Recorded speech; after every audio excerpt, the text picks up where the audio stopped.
passo para ele, né? Vocês não concordam? Então vamos abrir nossas Bíblias em Salmo 34.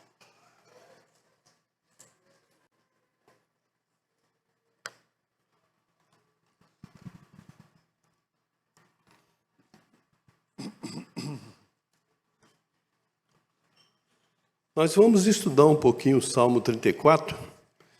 Esse salmo é classificado como salmo de celebração da vitória e confiança em Deus. Está lá na tela.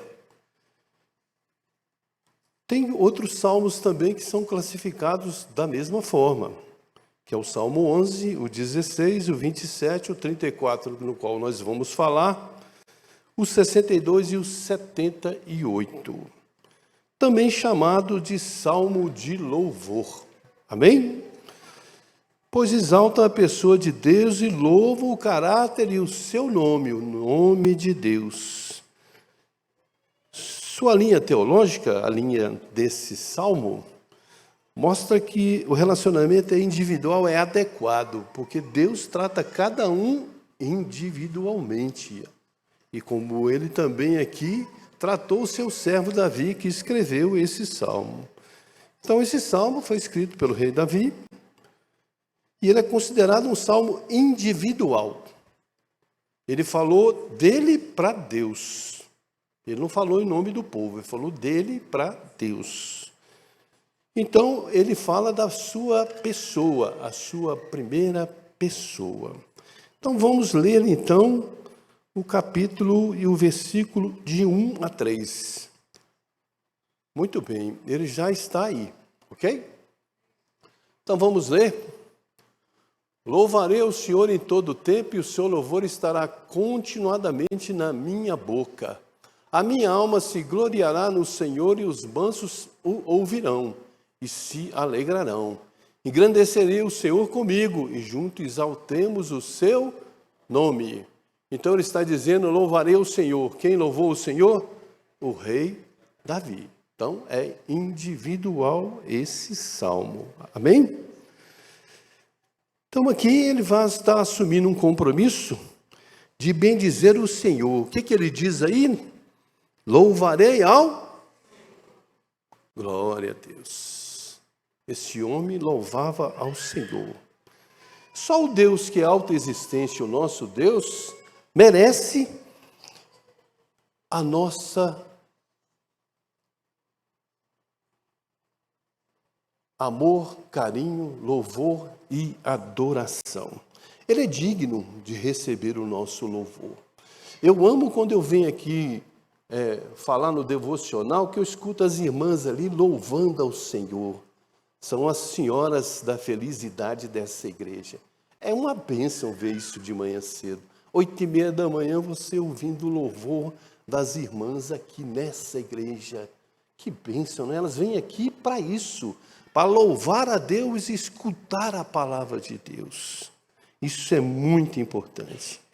Então, ele diz que ele não louva a si mesmo, ele louva o Deus da sua vida em todo o tempo. Em todo o tempo. O seu louvor estará sempre nos seus lábios. Eu espero que esteja no nosso também. O que Davi propõe é uma declaração abençoada, mas é muito difícil de cumpri-la, não é verdade? Olhe bem, não tem dias só bons, não. Só dias que tem sol, não. Tem dias que tem treva no céu, que está chovendo, e o seu coração também está em trevas. Não é todo dia que você quer louvar o Senhor, não. Tem dia que você endurece e não quer nem abrir a boca. Mas você está errado. É no dia bom e no dia ruim.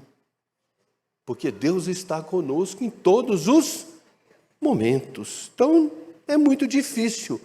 Mas a gente tem que louvar todos os dias, porque tem dias que está escuro.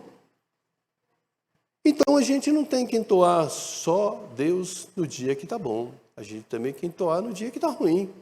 No dia que a gente está doente. No dia que está difícil. na prosperidade, na adversidade. Quando você casa, o que o padre fala? Que é na saúde e na... E por que com Deus é diferente? Essa é a pergunta, né? Por que com Deus é diferente? Então, em Tessalonicenses 5,18, diz a palavra: em tudo dai graças. No versículo 2, nós lemos louvarei. Gloriareis no Senhor a minha alma, e os humildes a ouvirão e se alegrarão. Oh, glória, aleluia. Porque Deus é o melhor de todas as nossas bênçãos.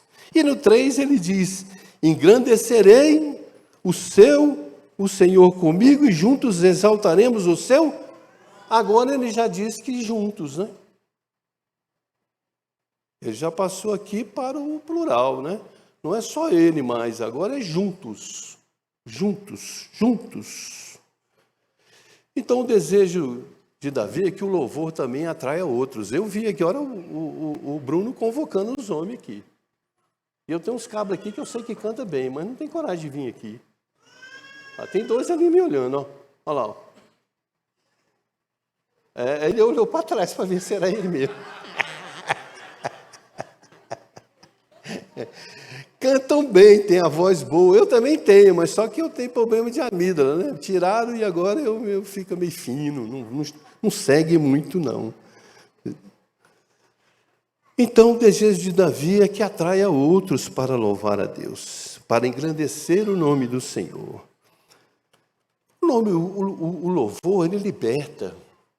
Quando você está triste, que você chega aqui, hoje eu, por exemplo, cheguei aqui, porque eu e a Julieta não estamos muito bem hoje, não. Hoje nós já demos uma bicada um com o outro, mas eu não costumo nem cantar, mas hoje eu cantei. Mas isso é normal, viu? Casamento é normal. Mesmo com 54 anos de casado, de vez em quando dá né? Mas isso é normal. Nós já não temos mais nenhum problema. Quando nós chegamos aqui, ela já me deu um beijo, eu já vim para cá, mas vim meio... Né? Vocês estão rindo, é? Vocês estão rindo, né? Porque isso também acontece com vocês da hora que tem vontade de, né? Mas, quem é que manda? Quem? Tá vendo aí? Você escutou, né? Então, quando a gente canta, a gente faz com que os outros que estão ao nosso lado cante também.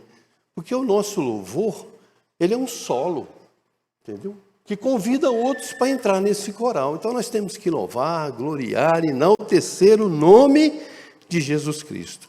O Salmo 34 é um dos mais profundos que tem nos Salmos. Eu, inclusive, quando veio a lista, eu escolhi o 34, porque eu gosto do 34. Há algumas lições aqui, muito importantes aqui, e a gente vai começar pelo versículo 1. É a dimensão histórica desse salmo. O primeiro verso do Salmo 34, na Bíblia hebraica, não é na Bíblia traduzida a nossa, não, na língua hebraica. É um texto explicativo sobre o contexto histórico, em que esse salmo foi composto por Davi. Diz que o salmo é de Davi, e acrescenta dizendo que ele foi escrito quando Davi fingiu estar louco. Vocês não sabiam disso, né? Mas ele foi composto quando ele estava louco, diante de Abimeleque. Mas o que tem a ver Abimeleque com Davi? Tem sim.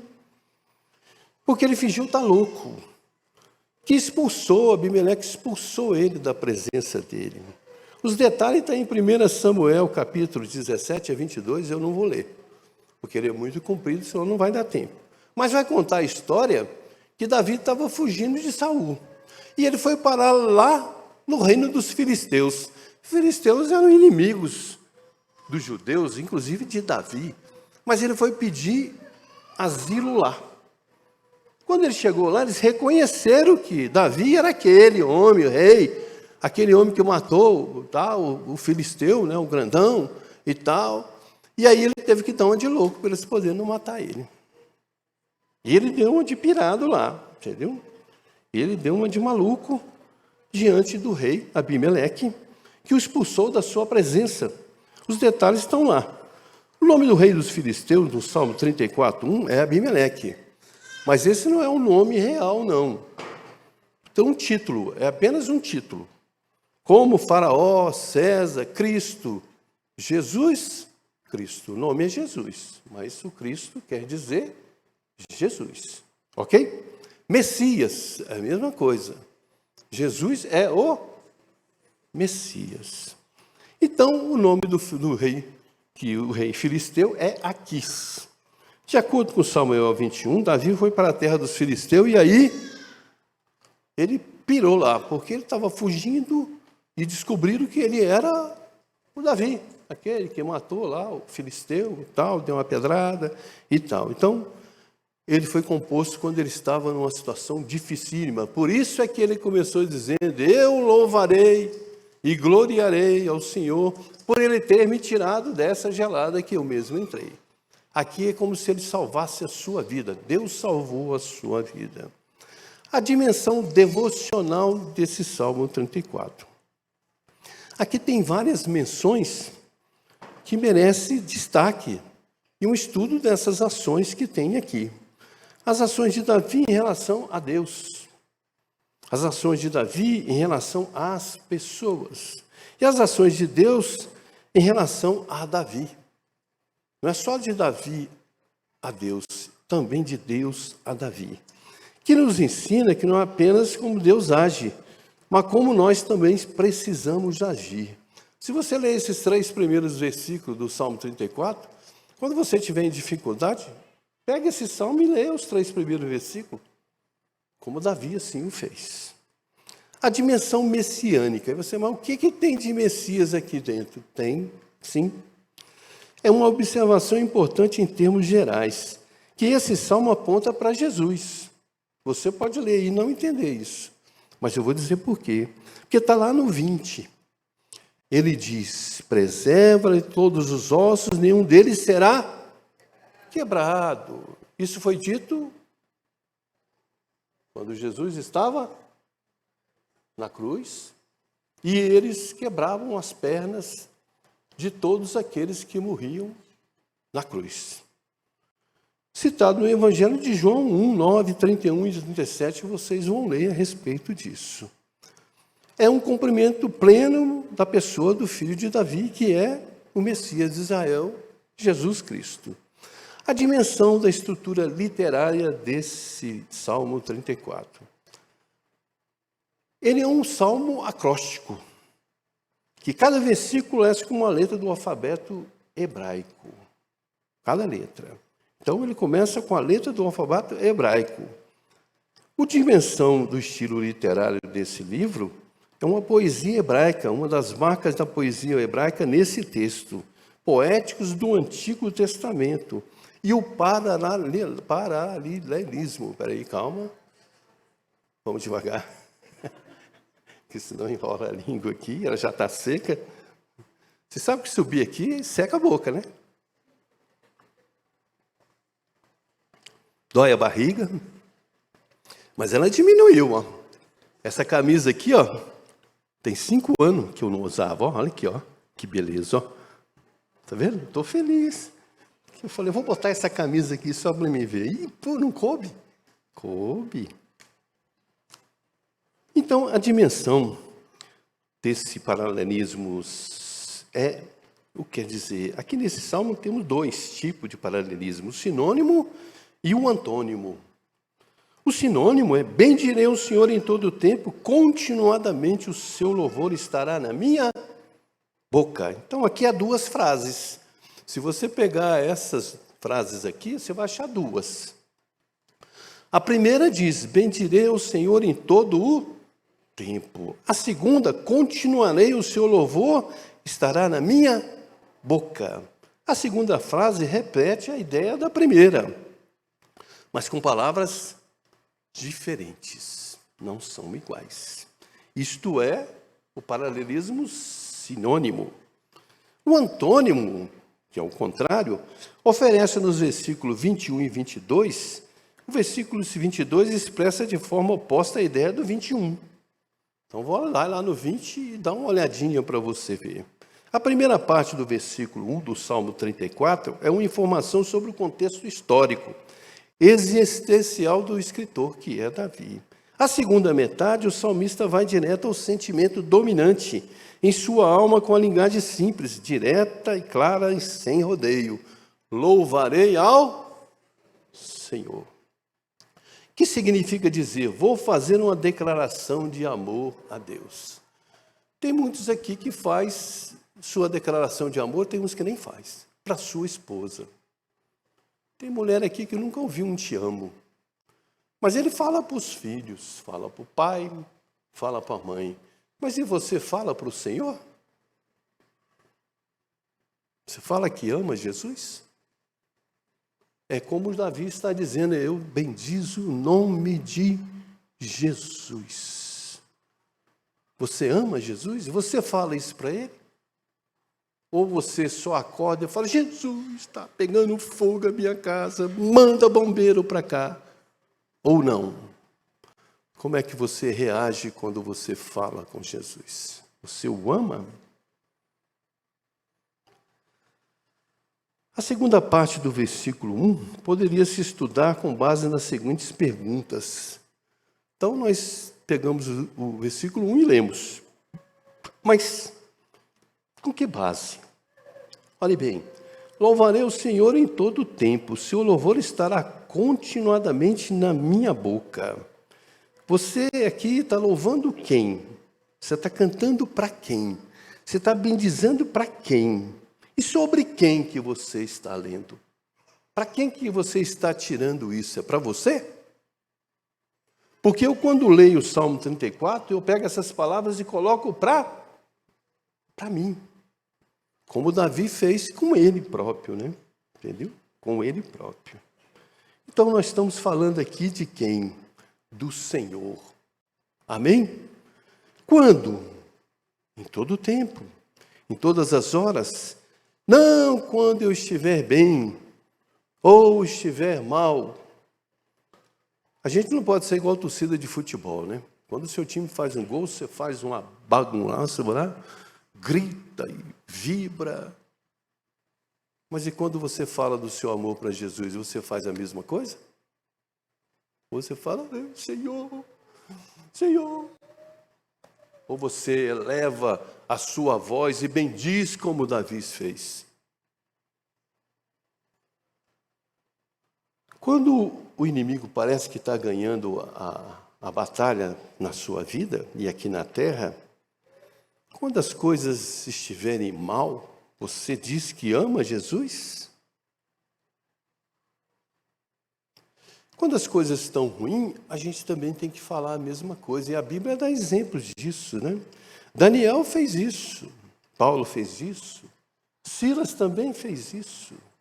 E nós fazemos isso. Como? Com os meus lábios eu preciso bendizer, louvar com o coração o nome de Jesus. Amém?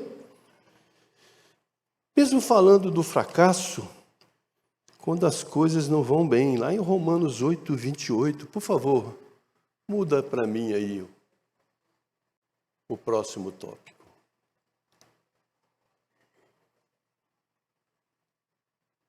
Não. Vamos abrir em Romanos 8, 28.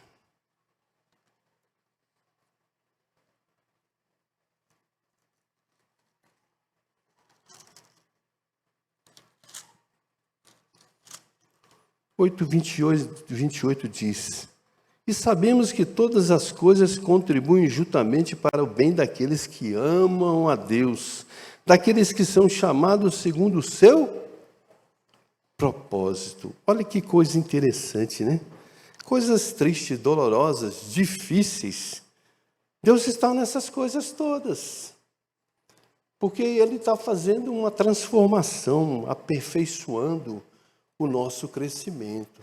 Então Deus também não está só nas coisas boas, Ele também está nas ruins também.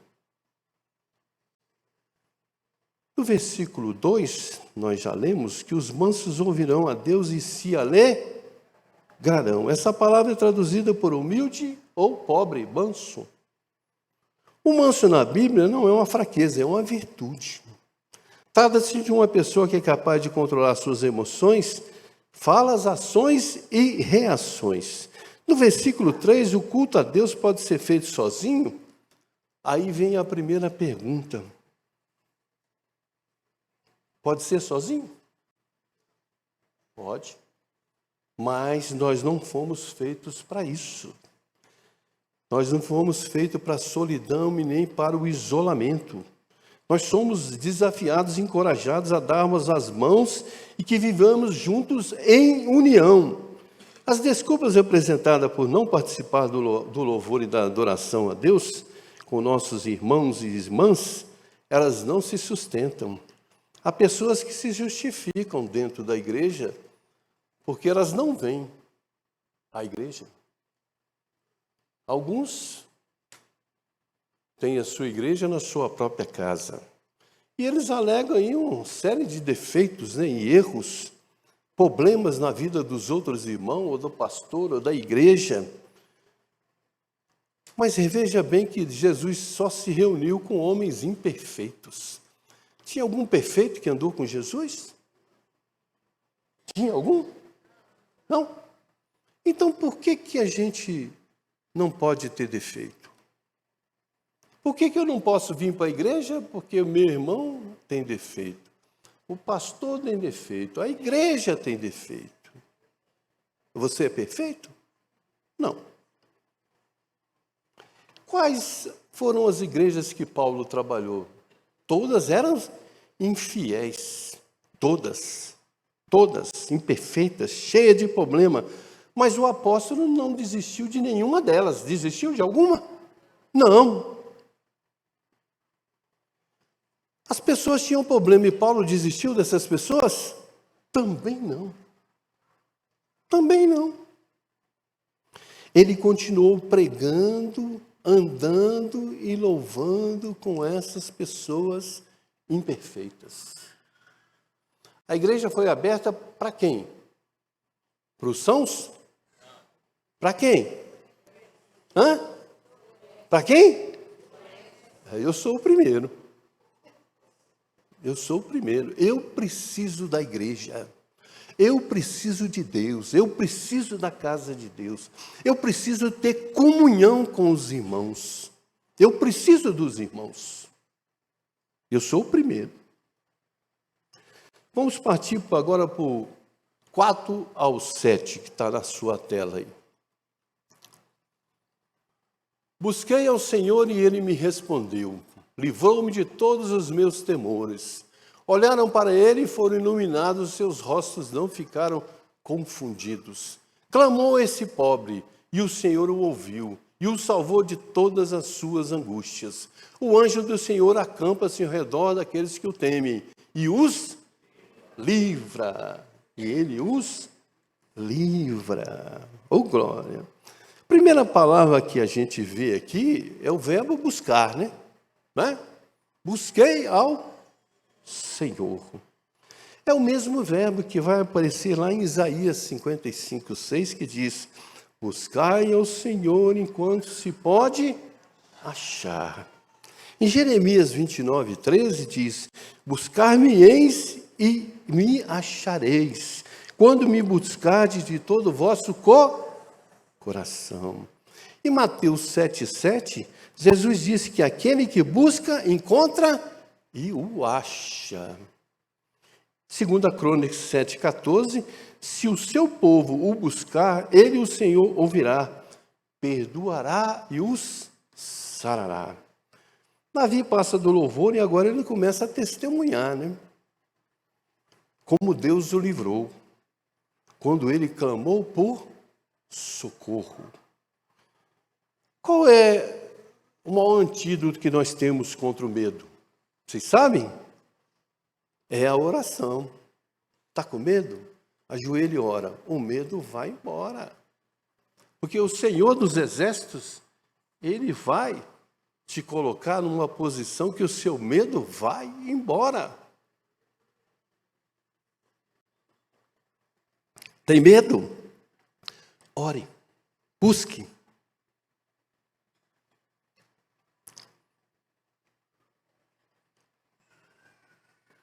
Quando a gente busca Deus em oração, nós o encontramos. Quando encontramos, nossos temores são dissipados. Quando olhamos para os nossos problemas, eles se tornam imensos. Eu crio um probleminha e faço dele imenso. E ficamos então tomados pelo medo, por causa do problema. Mas quem é o nosso Deus? Ele é o Deus dos problemas. Quem é que resolve o seu problema? É você? Não? Então o nosso Deus é o quê? É o que resolve os nossos problemas. Que quando a gente ora, os nossos problemas vai ficando pequeno e acaba. Que a gente fica livre do medo. O versículo 5, contemplar a Deus é buscar a sua face e ficar extasiado diante da sua glória. Quando voltamos nossa face para Deus, nosso rosto é iluminado e não enfrentamos mais vexame. Olharam para ele e foram iluminados. Seus rostos não ficaram confundidos. Aqui a gente vai entender que Moisés teve essa experiência com Deus. Lá no Monte Sinai. Da comunhão que ele teve com Deus. Está lá em Êxodo 34, 29 e 35. Vê se está aí na tela. Coloque aí para mim, por favor. Passa o próximo, por favor. Está lá, está vendo? Então, o que diz lá? Olha lá. E aconteceu que, descendo Moisés do Monte Sinai, as 2 tábuas do testamento estavam nas mãos de Moisés. Sim, quando desceu do monte, Moisés não sabia que a pele do seu rosto resplandecia, depois que falara com Deus. Olhando, pois, Arão e todos os filhos de Israel para Moisés, eis que a pele do seu rosto resplandecia. Por isso temeram chegar-se perto a ele. Então Moisés os chamou, e Arão e todos os príncipes da congregação tornaram-se a ele, e Moisés então foi explicar para eles o que ele estava fazendo.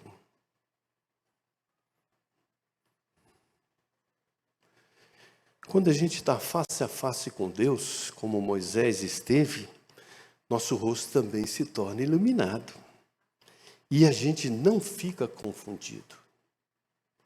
Por que algumas pessoas descobrem que você é crente sem falar com você? Vocês já perceberam isso? Como? Por quê? O que você tem de diferente que os outros não têm? É a face do Senhor Jesus no seu rosto. Isso acontece muito. Como é que as pessoas sabem? 2 Coríntios 4, de 1 a 6, por favor, passa o próximo. Muito bem. Por isso, tendo esse ministério, segundo a misericórdia que nos foi feita, não desfalecemos. Antes rejeitamos as coisas que por vergonha se ocultam, não andando com astúcia nem falsificando a palavra de Deus. E assim nós recomendamos a consciência de todo o homem na presença de Deus pela manifestação da verdade. Mas se ainda o nosso evangelho está encoberto, para os que se perdem está encoberto, o próximo. Nos quais Deus desse século cegou o entendimento dos incrédulos, para que não lhe resplandeçam a luz do evangelho da glória de Cristo, que é a imagem de Deus. Porque nós não pregamos a nós mesmos, mas a Cristo Jesus, o Senhor. E nós mesmos somos servos por amor de Jesus. Porque Deus que disse, das trevas resplandecesse a luz, é quem resplandeceu em nosso coração, para a iluminação do conhecimento da glória de Deus, na face de Jesus Cristo. Na face de quem? Então, onde é que está? Esse resplandeceu no seu rosto? É Jesus Cristo em você, meu irmão. É Jesus em você. Somente isso. Vamos ler o 6 e o 7. Por favor. O próximo. Volta. Não, pode voltar. Volta, por favor. Esse é o próximo. Não. Vamos ler aqui então. O 6 e o 7. 34, 6 e 7.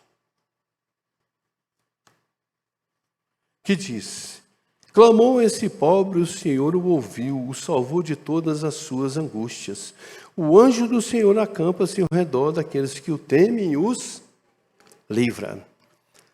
Temos a apresentação do Senhor como Deus dos pobres. Mais uma vez aqui nós estamos falando dos pobres, que está em Mateus 5,3. Vamos lá ver se a gente consegue. Isso, muito bem. Bem-aventurados os pobres em espírito, porque deles é o reino dos... Mas tem gente que não gosta de ser pobre, não. Gosta do melhor carro, da melhor roupa. Quem gosta de ser pobre, não. Davi reconhece que o anjo do Senhor é uma aparição pré-encarnada. Olha bem. Segunda pessoa da Trindade. Quem é a segunda pessoa da Trindade? Jesus Cristo, que se acampa ao redor daqueles que o temem para livrá-los. Ele é a primeira vez no termo o anjo do Senhor. Onde é que está o anjo do Senhor? No 7. O anjo do Senhor acampa-se ao redor do que os temem. Ela é a primeira vez que aparece no livro de Salmos. Nunca apareceu em outros livros, a não ser nesse aqui. No livro de Salmos, só no Salmo 34. O anjo é o príncipe dos exércitos do Senhor, que cercam os filhos de Deus, com legiões celestiais sob seu comando. Está em Josué 5,14. Coloca o próximo, por favor.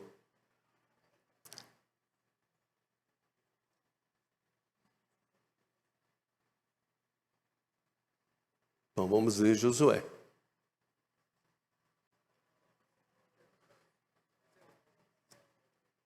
Ali não aparece. Mas lá não aparece. Lá fica do mesmo que estava antes. E disse ele: não venho agora como o príncipe do exército do Senhor. Então Josué se prostrou como o seu rosto em terra e o adorou. E disse-lhe: que diz meu senhor ao seu servo? Josué confirmando. Amém? À frente de todas as hostes celestiais que cercam a habitação de todos os santos. O exército do Senhor está à sua volta. E ele o cerca com todos os anjos que estão em redor da terra para tomar conta dos seus filhos. São os ministradores que acampam ao seu redor, todos os dias, todas as horas, em redor dos eleitos do Senhor. Sabe para quê? Para nos servir, para nos socorrer, para nos defender e para nos consolar. O versículo 8, por favor, passa o próximo. Ali parou. Ali parou. O versículo 8 diz: provai e vede que o Senhor é bom. Bem-aventurado o homem que nele confia. Então, o versículo 8, Davi deixa claro que primeiro precisamos provar, para depois conseguir ver quanto é bom o nosso Deus. Então, provar vem antes de ver. Então, se você tem uma experiência com o Senhor, você vai ganhando experiência, maturidade. Você não precisa ver. Eu gosto muito de testemunho, porque no testemunho do irmão eu vejo a glória de Deus. E na sua vida não tem glória, não? Só tem glória nos seus irmãos? Você tem que provar, entendeu? As coisas de Deus na sua vida. O homem reconhece que Deus é bom. Então ele tem que se refugiar nisso que é bom. É o seu Deus. É nesse refúgio que se encontra a verdadeira paz. Amém? Você quer ter paz? Se refugia no Senhor. Mas procura provar se realmente Deus é bom para você. Porque Ele é bom para os outros, mas não é para mim. O 9 e o 10, por favor. Temei ao Senhor, vós os seus santos, pois nada falta aos que o temem. Os filhos dos leões necessitam e sofrem fome, mas aqueles que buscam o Senhor, bem nenhum faltará. Bem nenhum faltará. Então, temer a Deus é não ter medo dele, é honrá-lo, obedecê-lo. Temer a Deus é o princípio da sabedoria, a essência da vida cristã. Mas só aqueles que buscam o Senhor como ovelha, não como leão. Esse pode dizer que nada faltará. Esse pode dizer. Os que confiam no Senhor descobrirão que Ele cumpre a sua palavra. E aí eles empenhados e não terão falta de nenhuma das coisas que Ele prometeu em sua aliança. O animal poderoso como o leão, olha lá diz que os leões necessitam e sofrem fome. Mas ele não é um predador? Ele não mata tudo que vem pela frente? Ele não é o rei da selva? É o rei da selva. Mas mesmo o animal poderoso como o leão, ele pode passar fome. Porque ele mata o animal, vem os outros predadores e toma dele.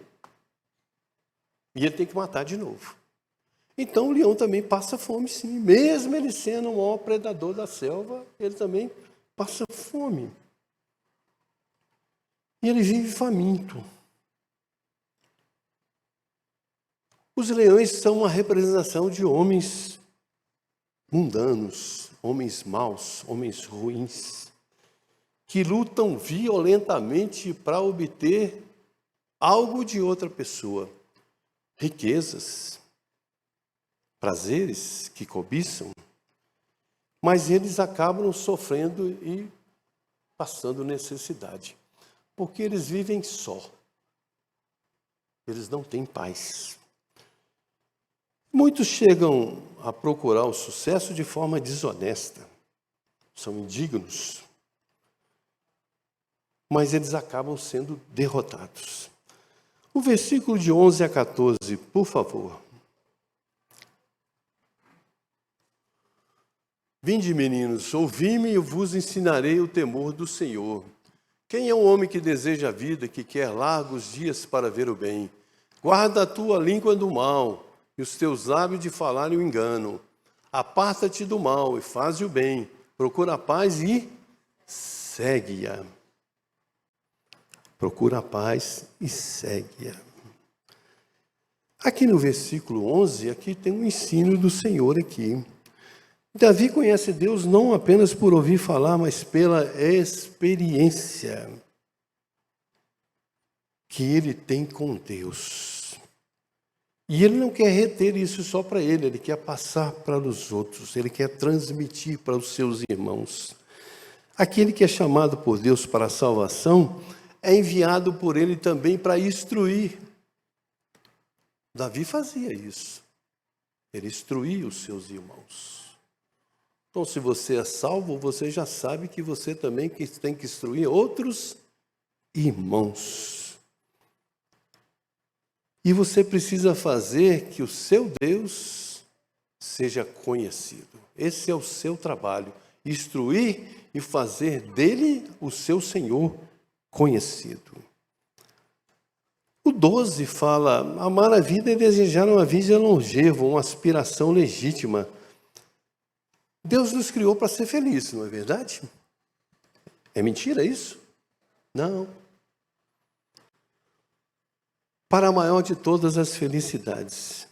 Mas é a felicidade de glorificar Ele, de desfrutar Ele para sempre. Não é a posição na sua vida, não, de bem social, de moradia, de valores. Esse tipo de vida que Davi está falando aqui não tem nada a ver com a sua vida de bens pessoais e nem sua vida social, não. Diz respeito ao seu caráter e à sua fé. E um grande desejo de honrar a Deus. Assim, a receita da bênção tem 4 ingredientes necessários. O primeiro dele é vigiar a sua língua. Esse aí acho que é o mais difícil de todos, é vigiar a sua língua. A outra é vigiar as suas mãos. A outra é vigiar os seus pés. E a última é vigiar o seu coração nos seus relacionamentos. E aqui diz, vigia a sua língua. A língua é indomável, né? É fogo, é veneno, é uma fera dentro de você. A língua é um perigo que se esconde atrás dos dentes, ela fica escondidinha e pode arruinar a sua vida daqueles que estão à sua volta. Quem controla a língua, controla o corpo. Você controla a língua? Aí você controla o corpo. E a felicidade não está em deixar a sua língua solta, não. É refrear a sua língua. Não fazer comentários maldosos, né, acerca do próximo. Refreie a sua língua de falar dolosamente. Vigie os seus pés. A alegria e a felicidade não está no território do prazer da carne, não. Não está nos seus pés, nas suas aventuras amorosas, adultérios, enriquecimento ilícito, violência. Não está nisso, não. A realidade do homem feliz é se apartar do mal. Começa pela língua, mas ela passa também pelos seus pés. Ou seja, seus pés precisam ser retirados dos seus caminhos que são escorregadios. José não saiu voado de uma mulher que queria ficar com ele? Mas tem muitos que não fazem isso, não. Ele cai nessa arapuca. Por quê? Porque fugir é covardia. Eu prefiro ser covarde. Não é verdade? Afasta-se para o bem, longe do mal. Não moras perto da casa da peste, da casa vermelha. Vocês acreditam que no final da minha rua agora montaram uma casa vermelha? Já saiu até no jornal aí. Ó. E a entrada da minha casa, para mim não entrar na via principal, eu entro por essa rua. Agora tem lá uma casa vermelha. É vermelha mesmo. Tem lá uma foto, entendeu? De uma mulher em volta de um poste, entendeu? Com a língua para fora. Vocês acreditam nisso? Já saiu até no jornal. A Julieta falou, isso aí está aparecendo. Eu falei, não está aparecendo, não. É. Se você passar lá uma certa hora da noite, você vai ver o estrago. A hora que a gente passa, a hora que a gente vem para cá, a hora que a gente volta, o negócio ainda não está pegando fogo. Mas mais tarde, você imagina só, minha rua só tinha igreja. Agora, me apareceu lá uma casa vermelha.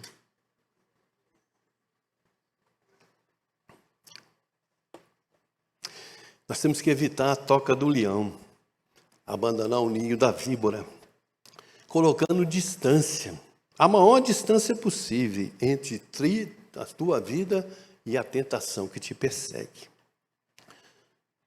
Vigiou sua língua, vigiou seu pé, agora você tem que vigiar sua mão. A bênção e a felicidade é alcançada por evitar aquilo que é ruim. Ou seja, deixar de fazer o mal. É preciso praticar o que é bom. Nossa ética não pode ser negativa, e sim positiva. Suas mãos foram te dadas para você receber a bênção e para você abençoar. Não foram feitas para outra coisa as suas mãos, para que você faça o mal. Não foi feito para isso. Amém?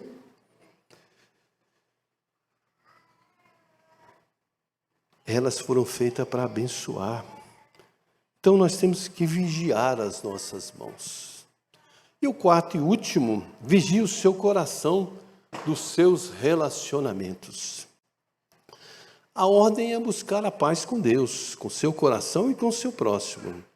Pois ninguém é feliz se rebelando contra Deus, e ninguém é feliz quando está com problema com seu próximo, ou dentro da sua casa, vivendo em pecado. Isso é pecado. Rebelião é pecado. E ninguém é feliz também criando contendas com seus semelhantes. Desavença é promotora de grande tristeza. E se a gente não buscar a paz a qualquer preço, a gente vai deixar de procurar. É por qualquer preço que a gente tem que procurar a paz. E quando isso é possível, e o homem não consegue, se torna uma tragédia na vida dele. É uma tragédia.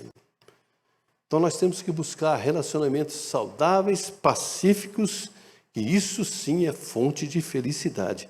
Por isso o nosso coração não deve ser um laboratório de contendas, mas sim fonte de paz. Vamos ao 15 e 16.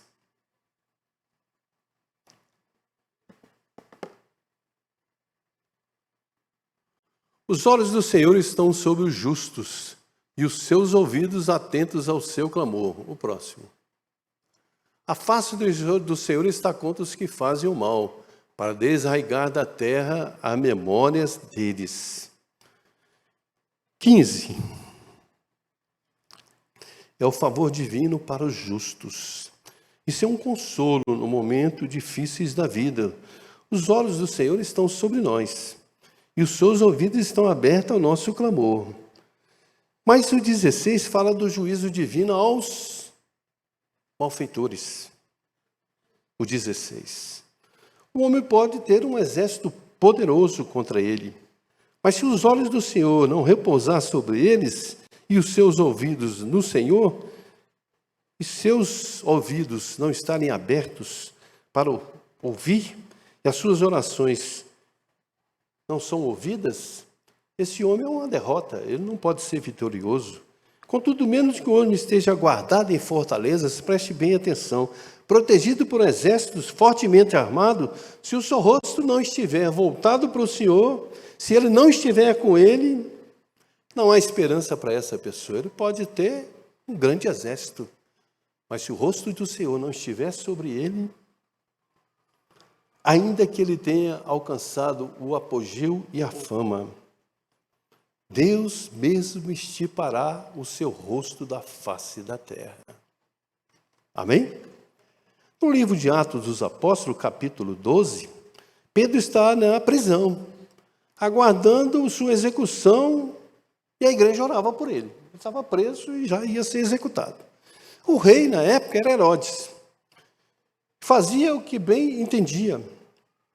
E Deus então viu a terrível situação que ele estava. E aí, o que aconteceu? Deus livrou Pedro da morte, não livrou? E destruiu Herodes.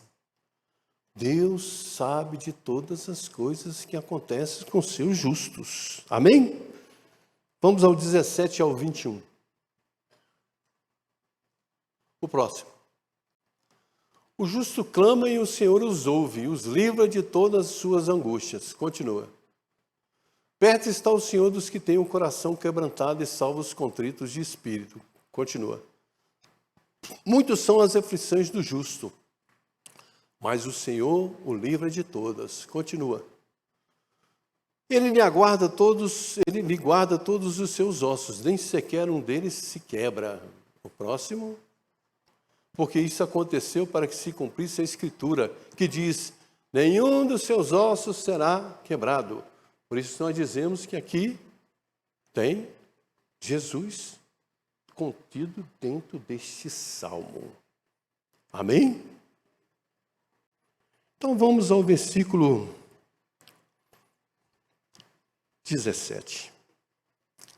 Aqui há 4 verdades. Primeiro, o livramento do justo. Está lá no versículo 17. O segundo, o justo desfruta da comunhão de Deus. Está no versículo 18. Terceiro, o justo, embora enfrente muitas aflições, ele tem um livramento de todas elas. Está no versículo 19. E no 20, que é a 4ª verdade, o justo é preservado da violência. Amém? Então, o 17 diz o livramento do justo. Nas suas atribulações, o justo clama ao Senhor e ele atende o seu clamor. E os livra não apenas de alguma das suas tribulações, mas de todas. O 18. O justo desfruta da comunhão de Deus, mesmo enfrentando adversidade, perseguição, assolação, temores. Deus não rejeita aqueles que têm o coração quebrantado.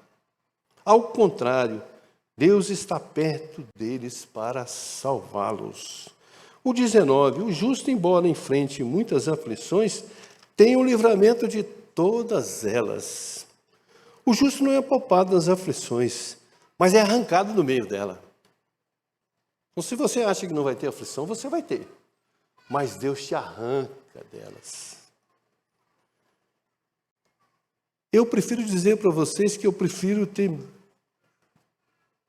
1000 aflições do que ter meia dúzia e não sair de nenhuma delas. Eu prefiro ter 1000, mas Deus vai me tirar delas, do que eu ter 20 e ficar nelas. Por isso que eu preciso de Deus. No versículo 20, o justo é preservado da violência. A experiência de Davi também foi a de Cristo, de maneira muito mais maravilhosa e milagrosa. Portanto, esse é um texto messiânico, já falamos dele anteriormente, e aponta para Jesus Cristo. O apóstolo João usou para referir a Jesus Cristo, quando nenhum dos seus ossos foi quebrado. Está lá em João 19, 36. Depois que as provações estiverem terminadas, nós seremos apresentados sem mancha, sem ruga ou algo semelhante. Nós somos preservados em Cristo Jesus e guardados pelo seu poder. Mediante o quê? A sua fé e a sua salvação. O versículo 21 diz que o ímpio pode prevalecer por um momento, mas a sua derrota é certa. Ele pode prevalecer, sim, por um instante, mas ele vai ser derrotado. E pode odiar, oprimir o justo por alguns instantes, mas a sua condenação já está lavrada, meus irmãos. Você é o justo. O versículo 22 e o último, coloca o 22, por favor. O Senhor resgata a alma do seu servo, nenhum dos que nele confia será punido. Ali conclui esse belíssimo salmo mostrando a salvação do justo. O Senhor resgata a alma do seu servo, e os que nele confiam, nenhum será condenado. Isso quer dizer que você não vai para o lago de enxofre. Você irá para junto dele lá no céu. Está aqui a doutrina gloriosa, né? Que é a perseverança dos santos. Mesmo que os servos de Deus sejam afligidos, perseguidos, torturados e até mortos, o Senhor vai resgatar a sua alma. A sua alma será resgatada. E nenhum deles será condenado. A salvação é dádiva de Deus, meus irmãos. E a salvação é garantida por Ele. Não é por mim, não é por você, é por Ele. Os perversos são condenados, mas para o justo não há condenação nenhuma. Vamos terminar lendo os Romanos, capítulo 8.